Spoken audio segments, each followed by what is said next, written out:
মাত্র 5 মিনিটে টিফিনে একটা রেসিপি তৈরি করব। ময়দা, আটা, সামান্য নুন আর অল্প কিছুটা রিফাইন অয়েল দিয়ে ভালো করে মিশিয়ে নেব। আর অল্প অল্প করে জল দিয়ে ব্যাটারটা মিশিয়ে নেব বা ব্যাটারটা গুলে নেব।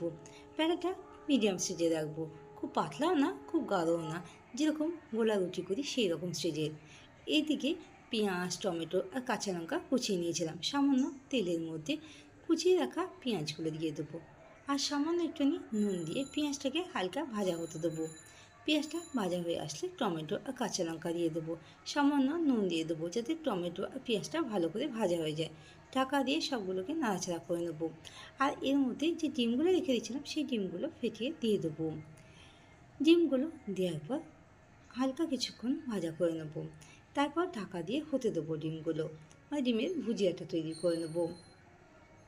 ডিমের ভুজিয়াটা পুরো ঝুড়ো করে নেবো।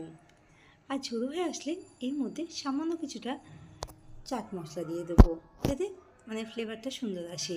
আর 1 চামচের মতন সোয়া সস ভালো করে মিশিয়ে নেবো। পুরটাকে একটা প্লেটের মধ্যে রেখে দেবো। বাড়িতে একবার এই সহজ পদ্ধতিতে ডিম পরোটা রেসিপি তৈরি করে দেখো। ফ্রাইং প্যানে সামান্য কিছুটা তেল ব্রাশ করে দেবো। আর যে ব্যাটারটা গুলে রেখেছিলাম সেই ব্যাটার থেকে কিছুটা অংশ দিয়ে দেবো। এইভাবে ব্যাটারটা দিয়ে চারিদিকে কভার করে দেবো।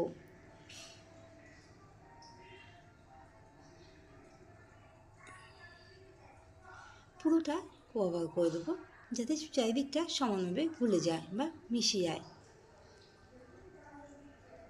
এইভাবে হয়ে যাওয়ার পর ঢাকা দিয়ে হতে দেবো। এক সাইডে এখন হালকা উপর দিকে উঠে আসবে বা শীতটা ছেড়ে আসবে কড়াই থেকে, তখন উল্টো দিকটা হতে দেবো। উল্টো দিকের মধ্যে যে ডিমের পুরটা তৈরি করে রেখেছিলাম সেটা দিয়ে দেবো। বাড়িতে একবার এই সহজ পদ্ধতিতে পুর ভরা ডিমের পরোটা তৈরি করে দেখতে পারো। আর খেতে কেমন হয়েছে কমেন্ট বক্সে জানাতে ভুলো না। ভিডিওটা ভালো লাগলে লাইক আর শেয়ার করার অনুরোধ রইল।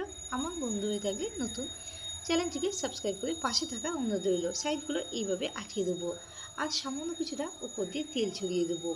তেল দিয়ে দু সাইডটাই লাল করে ভেজে নেবো। এক সাইডটা ভাজা হয়ে গেলে তুলে রেখে দেবো। সেম একইভাবে আরেকখানা পরোটা তৈরি করে নেব। ঢাকা দিয়ে আরেকটা হতে দেবো। আর পুরটাকে এইভাবে মাঝখানটা করতে দেবো, দিয়ে এইভাবে মুখগুলোকে আটকে দেবো। সামান্য তেল দিয়ে দেবো।